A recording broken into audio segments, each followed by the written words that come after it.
गुरुर्ब्रह्मा गुरुर्विष्णू गुरुर्देवो महेश्वरः गुरुर्साक्षात् परब्रह्म तस्मै श्री गुरवे नमः. अवधूत चिंतन श्री गुरुदेव दत्त. नमस्कार. श्री दत्त महात्म्य बोधामृताच्या 13व्या आणि अर्जुनाख्यानाच्या 5व्या भागाला आपण आज सुरुवात करीत आहोत. या भागात अर्जुनाची 2 करुणापदे, त्याला स्फुरत असलेला आत्मानात्मविवेक असून शेवटी श्री दत्तात्रयांची प्रसन्नता यांचं वर्णन आहे. तर अर्जुन उपाशीपोटी श्री दत्तात्रयांनी आपल्याशी बोलावं, आपल्याला क्षमा करून कृपा करावी यासाठी त्यांची मनधरणी करत आहे. मजवरी का बरी दृष्टी नसे, जरी मी दोषी असे, मजवरी का बरी दृष्टी नसे, माझ्या दोषा नाही गणित, अगणित भूकणसे, मजवरी का बरी दृष्टी नसे, नाही दयाळू लोके तुझे सम, मज सम दोषी नसे, मजवरी का बरी दृष्टी नसे, रोगीचे नसता मग कोण पुसता, असता वैद्य जसे, मजवरी का बरी दृष्टी नसे, दयनीय नसता दयाळू वारता, पुसता कोण असे, मजवरी का बरी दृष्टी नसे, गुरुमाय बाप तू हरे ताप, गुरुमाय बाप तू हरे ताप, कोप तव चित्ती नसे, मजवरी का बरी दृष्टी नसे. अर्जुन म्हणतो, देवा तू का माझ्याकडे बघत सुद्धा नाहीयेस? मला मान्य आहे, मी तुझा अपराधी आहे, माझ्या दोषांची काही गणतीच नाहीये. माझ्यासारखा दोषी या त्रैलोक्यात कुणी नाही हे किती वेळा मी ओरडून ओरडून सांगतो आहे. अर्जुनाला 84,000 वर्ष प्रभूंना त्यांच्या मूळ स्वरूपात प्राप्त करण्याची साधी इच्छाही झाली नव्हती. ह्या त्याच्या अक्षम्य अपराधाची त्याला जाणीव आहे. पण इथे थोडा भाव बदललाय. तो म्हणतो, माझ्या इतका दोषी कुणी नसला तरी तुझ्यासारखा दयाळू सुद्धा तिन्ही लोकात कुणीच नाही. आणि जर कुणी दयनीय दुःखीच या जगात नसतील तर तुझ्या दयाळू कनवाळूपणाला काही महत्त्व तरी आहे का? अरे वैद्य आहे, पण त्याच्यासमोर कोणी रोगी आजारीच नसेल तर त्याच्या वैद्यकीचा काय उपयोग? देवा, मला पूर्ण माहीत आहे तुझ्या मनात माझ्याविषयी मुळीच राग नाही आहे. त्यामुळे हे माय बापा, आता परीक्षा पुरे कर. आणि माझा हा मनस्ताप दूर कर. आता यानंतर तो त्याला असलेलं परोक्ष ज्ञान पोपटासारखं बोलतोय, जे सत्य आहे, पण त्याच्या अनुभूतीपासून तो अजून दूरच राहिला आहे. ऐका, तो म्हणतो, जशी पेटती मशाल गर्रकन गोल फिरवली तर अग्नीचं एक सलग चक्र आपल्याला दिसतं, पण ते चक्र नसतंच. चक्र असल्याचा भास निर्माण होतो. तसंच हे जग सुद्धा केवळ अस्तित्वात असल्याचा एक भ्रम आहे, स्वप्न आहे. जेव्हा योगी तपस्वी साधनेच्या उच्चतम सूक्ष्म पातळीवर आत्मस्वरूपाचं ज्ञान प्राप्त करतात, तेव्हा ते या भ्रमाला नष्ट करतात. ज्ञानाच्या सामर्थ्याने भ्रमाची शांती होते, कारण त्यांना जगाचं अधिष्ठान सच्चिदानंद स्वरूप भगवंत आहेत या सत्याचं ज्ञान होतं. आणि प्रभू, ज्याच्यापदी भक्त लीन होऊन त्या निरतिशय आनंदाची, त्या चित्स्वरूपाची प्राप्ती करतो, ते दिव्य चिरण हेच आहेत. हे चरण त्रिगुणी महामायेचे स्वामी आहेत. इथे महामाया लीन होते आणि इंद्रियांचं शमन होतं. असा तू त्र्यधीश आहे, गोविंद आहेस. या 3 गुणांच्या तालावर नाचणाऱ्या मनोइंद्रियांवर जय मिळवून तुझ्या भक्तांना तू जन्ममरणाच्या फेऱ्यातून सोडवतोस. देवा, मी सुद्धा तुझा भक्तच आहे, पण त्रिगुणी महामायेच्या मोहमयी जाळ्यात बद्ध आहे. जन्म मरणाच्या भयाने त्रस्त आहे, शोक मोहाने ग्रस्त आहे. तुला माझी दया येत नाही का? आता हा कोप सोड आणि तुझं नेहमीचं प्रसन्न स्मितहास्य वदनावर झळकू दे. मला आता या भवयातना सोसवत नाहीत हे तुला कळत नाही का? या भवाचा त्रास तुला कसा कळणार? मला आत्ता कळलं. जिला अजून मूलच झालं नाही अशा स्त्रीला जशा प्रसव वेदना कळत नाहीत, तसा तुला या भवाचा त्रास कसा कळणार?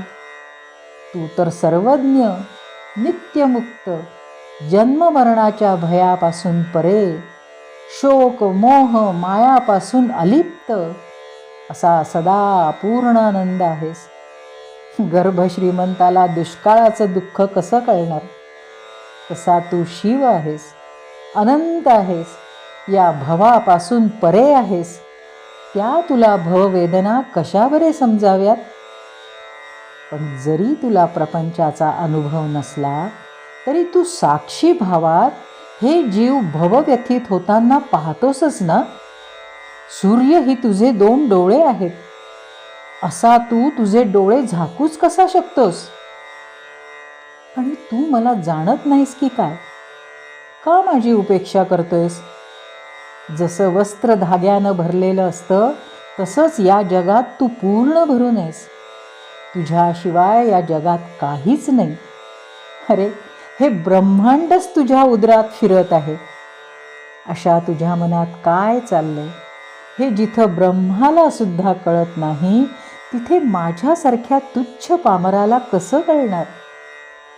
देवा, तू असा अनादी अनंत असूनही या भक्ताचा अंत पाहणार आहेस का? आता मोठ्या मनानं क्षमा कर. देवा, प्रसन्न हो आणि डोळे उघडून तुझं प्रासादिक वचन बोल.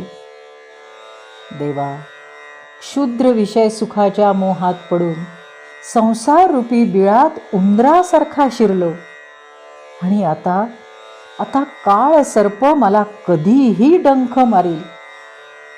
संसार रूपी अरण्यात पडलो आणि त्रिविध तापांच्या वणव्यानं पोळलो आहे. हे दयाघना, असा अत्यंत दीन आर्त मृतप्राय होऊन तुला शरण आलो आहे रे. भक्ती, ज्ञान, वैराग्य देऊन मुमुक्षूंचा उद्धार करण्यासाठीच तर तुझा हा अवतार आहे ना. तू म्हणशील भोग, संसार सुख भोग, तर मला आता ते विषापेक्षाही दुःखद वाटत आहे. स्त्री, पुत्र, मित्र, द्रव्य, राज्य, भोग ही सगळी सगळी माया आहे. ती स्वरूपावर आवरण टाकते आणि ती त्याज्यच आहे. आता मी त्या सगळ्या अविद्यारूपी गोष्टींचा पूर्ण त्याग केला आहे. या गोष्टींचा स्वीकार करणं म्हणजे मला विंचवाचं पांघरूण करून, सर्पाची उशी करून अंगाऱ्यावर शयन करण्यासारखं वाटतं आहे. ते कधी सुखाचं होईल का? नव्हे, एखादे वेळीस हेही सगळं परवडलं, पण विषय सुखाच्या मोहात पडण्याचा प्रमाद हा मृत्यू समान दुःख, उद्वेग देणारा आहे. त्याच्यापेक्षा नरकवास बरा. नको नको, आता मला त्या गोष्टींची वार्ताही नको. देवा देवा, आता मी तुझी कास धरली आहे आणि ती आता मी सोडणार नाही, हा माझा निर्धार झाला आहे. या संसार रूपी चक्रापुढे यमाची, हिंस्त्र श्वापदांची, सगळ्या या दृश्य विश्वाची काय भीती बाळगावी. अशा या दुष्ट संसार चक्राचा नाश करण्याचा एकमेव उपाय आहे आणि ते हे तुझे दिव्य चरण. देवा, हे प्रभो, या पायाशी लीन होतास जे परमानंदाचे अश्रू वाहतात, त्यात भवचक्र सुद्धा वाहून जातं. तिथे मोक्षाची काय वार्ता? जे या दिव्य पदापासून विन्मुख आहेत त्या भक्तांना तू विषय सुख बहाल करतोस. पण देवा, मी तर तुझा अनन्य भक्त आहे, मुमुक्षू झालो आहे, संसार सुखापासून पूर्ण विरक्त झालो आहे. या पदकमलांशिवाय मला कशाचीही आसक्ती उरलेली नाही. देवा, आता पादसेवेची एकच इच्छा उरली आहे. हे कल्पवृक्षा, ती पूर्ण कर. हे मुकुंदा, मला मुक्त कर. प्रभो, धन्य ते अत्रिमुनी आणि धन्य ती अनसूया, त्यांना मी पुन्हा पुन्हा वंदन करतो. ज्या अव्यक्त परब्रह्माला वेदही पूर्ण जाणत नाहीत, त्या तुला त्यांनी नामारूपाला आणलं. भक्तोद्धारासाठी सगुण साकार रूपात आणलं. तू साक्षात परमात्मा आहेस. भक्तांच्या मनोव्यथा, दुःख, संकट आदी व्याधींचा नाश करणारा असं त्यांचं माहेर आहेस. मग या भक्ताला का दूर करतोस? काठीनं कधी पाणी दुभंगतं का? हे ऋषिकेशा, हे वासुदेवा, हे परमात्म्या, असा निष्ठुर होऊ नकोस रे. मायेचं अधिष्ठानही तूच आहेस, तेव्हा आता ही माया आवर. कृपा कर देवा, कृपा कर. असं बोलता बोलताच अर्जुन खाली ग्लानी येऊन मूर्छित झाला. थोड्या वेळानं सावध झाला तर ब्रह्ममुहूर्त झाला होता. तेव्हा त्यानं अत्यंत भावभक्तीनं स्तवन सुरू केलं. उठी उठी मुनी नंदना, भक्त पातले दर्शना, त्यांची पुरवी तू कामना, पाही नयन उघडूनी, उघडूनिया करुणा दृष्टी, दासा धरी आपुले पोटी, नको येऊ देऊ हिंपुटी, घाली कंठी मिठी हर्षे, हर्षे तुझे पदी रंगले, दारा दारा विसरले, निज देहान भुलले, नटले निज भावे, निज भावे येता शरण, लपविसी काबा चरण, जेणे तरती दुष्टाचरण, मग मरण भय कैचे, नको करू निष्ठुर मन, शीघ्र देई आश्वासन, तू अससी करुणा घन, ताप शमन करी शीघ्र, उठी उठी बा सद्गुरुराया, उठी उठी करुणालया, उठी उठी बा चिन्मया, निज माया आवरी. असं स्तवन करून मौन धरून खिन्नपणे उभा राहिला. तोच सूर्योदय झाला. सिद्धमुनी, ऋषी, देव, गंधर्व, अप्सरा येऊन श्री दत्तात्रयांचं दर्शन घेऊ लागले. अत्यंत विनयाने त्यांना वंदन करू लागले. सह्याद्रीवरील मुनी दर्शनासाठी आणि सेवेसाठी आले. त्यात शांततपा नामक मुनी मृत्तिका आणि जल घेऊन आले. तसे प्रभू उठले आणि नैऋत्य दिशेला जाऊन आले. दुसऱ्या एका मुनींनी मृत्तिका आणि जल घेऊन हात प्रक्षालन केलं. दंतमार्जन झालं. सरोवरी नेऊन स्नानही झालं. देव, ऋषी, पितरांना तर्पण केलं. तोच एका मुनींनी भस्म आणि वल्कलं आणली. त्रिपुंड्र धारण करून वल्कलं परिधान केली. संध्यावंदन झालं आणि प्रभू शांतपणे पुन्हा ध्यानस्थ झाले. राजा त्या उपेक्षेने फार खिन्न झाला. त्याची ती अवस्था पाहून शांततपा म्हणाले, भगवन, अहो हा तुमचा दास आहे. आपण प्रसन्न व्हावं म्हणून उपवास करून तिष्ठत आहे. याला असा उदास करू नका. उपेक्षा सोडून द्या आणि कृपादृष्टी करा देवा. श्री दत्तात्रय म्हणाले, आता अजून याला काय हवंय? अजून धन हवं तर देतो. माझ्या भक्ताला दुर्लभ असं काहीही नाही. सगळ्या सिद्धी बहाल केल्या, पण याने त्यांच्यावरच लोभ ठेवला. अजून हव्यात का? अजूनही देतो. अपराधी भावनेने राजाच्या डोळ्यांना अश्रुधारा लागल्या. तो शरणागत होऊन म्हणाला, हे प्राणजीवना, अरे तू माझं पूर्ण मन जाणतोस. पुरे कर ही परीक्षा. पण बरंच झालं, तू मला शिक्षा केलीस. पण आता कृपा कर.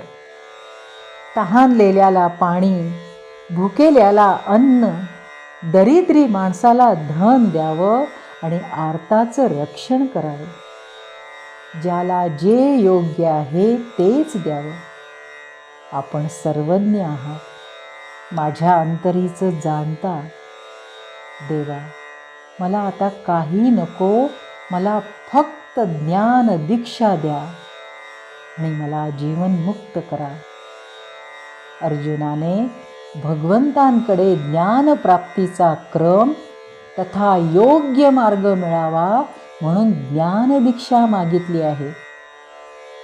या पुढील त्याच्या बोलण्यावरून स्पष्टपणे जाणवत आहे की अर्जुनाने स्वप्रयत्नाने हा मार्ग प्राप्त करण्यासाठी भरपूर शास्त्र, पुराण, वेदांत, षटदर्शन यांचा सखोल अभ्यास केला आहे. तो काय म्हणतो? देवा, या शास्त्रांच्या श्रवण कीर्तनाने ना मन इंद्रियांवर जय मिळवता येत, ना ज्ञानप्राप्तीचा योग्य मार्ग मिळत. तो एकमेव सत्य शाश्वत परमात्मा पुस्तकी ज्ञानानं आकळणं महाकठीण आहे. कारण तो वाणीला किंवा मनाला अर्थात मनोइंद्रियांना अगोचर आहे, त्यांच्या अतीत आहे, त्यांच्या परे आहे.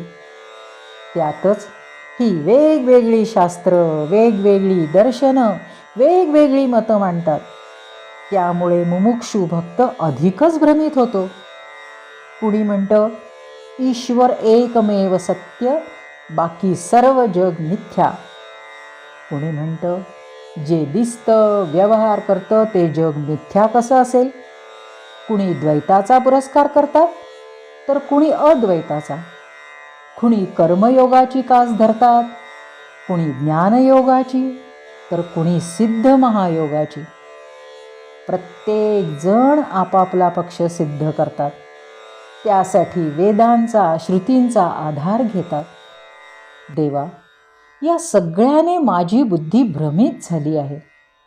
म्हणून मी तुम्हाला विनंती करतो, मला सांगा यामध्ये सत्य काय? मुमुक्षूने काय करावं म्हणजे त्याला मोक्ष प्राप्त होईल? देवा, राज्याचं, सत्तेचं, अजिंक्य राहण्याचं असं जे जे काही सगळं होतं ना, ते सगळं भोगून झालंय. आता माझं मन अतिशय कंटाळलं आहे. आता ज्ञाना वाचून मला काहीच नको आहे. देवा, मी तुमच्या चरणाशी शरण आलो आहे. मला या भवसागरातून पार करा. कोणतीही युक्ती योजा आणि मला यातून वर काढा. अहो, मी या भवसागरात बुडत आहे आणि तुमच्याशिवाय दुसरा तारणारा कुणीही नाही. ब्रह्मादिकांचे सुद्धा आपण गुरु आहात, याला वेद प्रमाण आहे. तुमच्याशिवाय कोणीही दयाळू हे मायावरण दूर करण्यास समर्थ नाही. त्रिकरण दृढ करून मी धरणं धरून बसलो आहे, हे आपण जाणता. देवा, देवापूर्वी आपण प्रसन्न होऊन वर माग म्हटलं आणि दुर्दैवाने मी फक्त ऐहिक वैभव, जे क्षणभर आनंद देणारं आहे, ते मागितलं. देवा, ही माया निवारण करण्यास अत्यंत कठीण आहे. तिचा पार कोणाला लागणार? या मायेच्या आवरणाने मी आजपर्यंत आंधळा झालो होतो, मोहाने भ्रमित झालो होतो. आता तुझ्या अधीन असलेली ही माया तू आवर आणि माझा उद्धार कर. आता मात्र त्या आपल्या प्रिय भक्ताची दया येऊन श्री दत्तात्रेयांनी मौन सोडलं आणि म्हणाले, अर्जुना बाळा, तू अत्यंत सात्विक आहेस, दैवी संपत्तीचा नायक आहेस. अरे, दुःखी होऊ नकोस. तू आजपर्यंत जे जे सुखोपभोग घेतलेस ना, ते तुझं प्रारब्ध आणि माझ्या कृपेनेच भोगलेस. पण शरीराने जरी तू भोग घेतलेस ना, तरी मनाने मात्र तू माझ्या नित्यस्मरणात रमला होतास. अरे, एवढी वर्ष तू माझी नित्यनेमाने सेवा केलीस. अर्जुना, तुझ्यासारखी माझी स्मरणभक्ती करणारा भक्त विरळाच आहे. या सर्वांच्या योगेच तुला आज हे वैराग्य प्राप्त झालं आहे. आता मात्र तू शीघ्र मुक्तिसुखाची प्राप्ती करून घे. मुक्ती प्राप्त होण्यासाठी आत्मज्ञान होण्याची आवश्यकता आहे. आणि तू जी शास्त्र म्हणतोस ना, त्यासाठी शास्त्रसुद्धा प्रमाणभूत मानणं आवश्यक आहे. आज मी तुला शास्त्राचं तत्त्व आणि तात्पर्य सांगतो, ते ऐक. जिज्ञासू साधक हो, इथे श्री दत्तांचं कीर्तन सुरू होत आहे आणि जिज्ञासू वृत्तीने आतुर भक्त अर्जुन त्यांचा प्रत्येक शब्द जीवाचे कान करून श्रवण करीत आहे.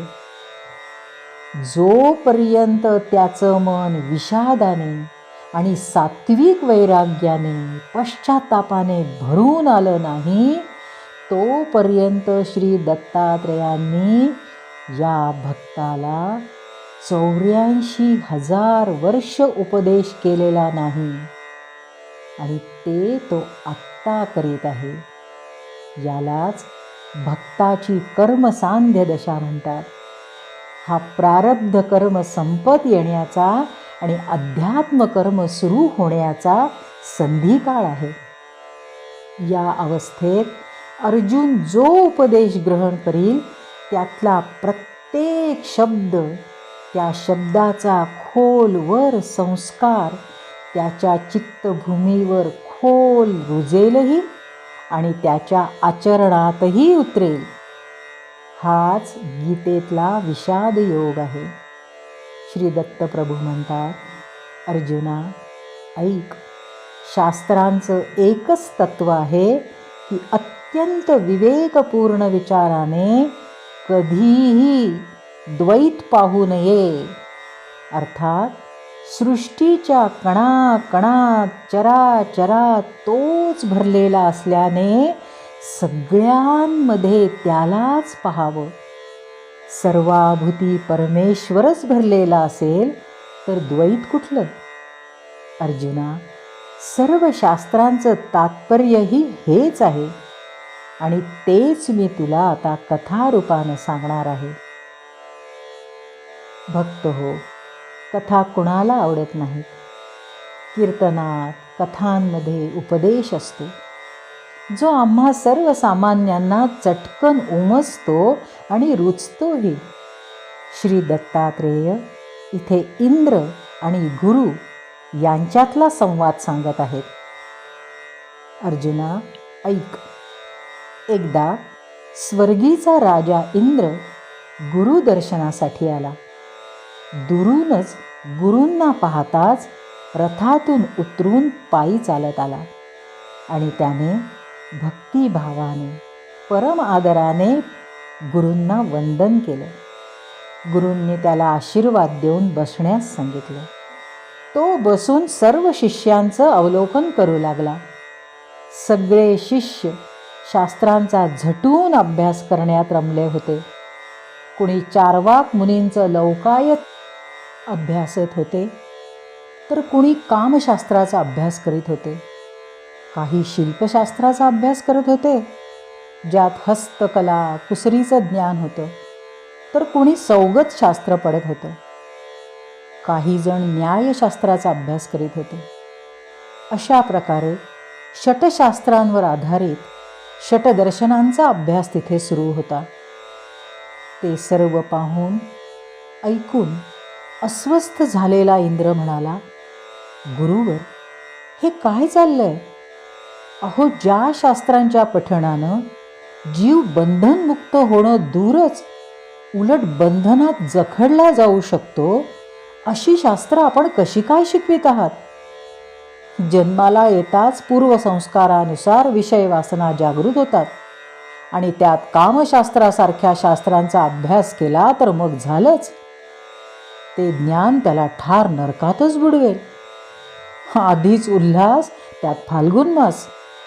अहो, अशी क्षुद्र शास्त्र पढून यांना जर विषयांचा ध्यासच लागेल, ते विषयाधीन होतील. या शास्त्रात आसक्त झाले तर ह्या जीवांना अंधारा विहिरीत ढकलल्यासारखेच मला वाटत आहे. मुळातच हे कामुक आणि त्यात ही शास्त्र विषयात्मक. तेव्हा गुरु, इंद्राचं बोलणं ऐकून गुरु म्हणाले, इंद्रा, असा आश्चर्यचकित होऊ नकोस. शास्त्र कधीच बाधक होत नाहीत. सगळ्यांचं तात्पर्य एकच आहे. मी तुला 7 कथा सांगतो, त्या ऐक. त्यामुळे तुझं मन निशंक होईल. या पुढील कथा आपण पुढील भागात पाहू. आज इथंच थांबू. अवधूत चिंतन श्री गुरुदेव दत्त. दिगंबरा दिगंबरा श्रीपाद वल्लभ दिगंबरा. दिगंबरा दिगंबरा श्रीपाद वल्लभ दिगंबरा. दिगंबरा दिगंबरा श्रीपाद वल्लभ दिगंबरा.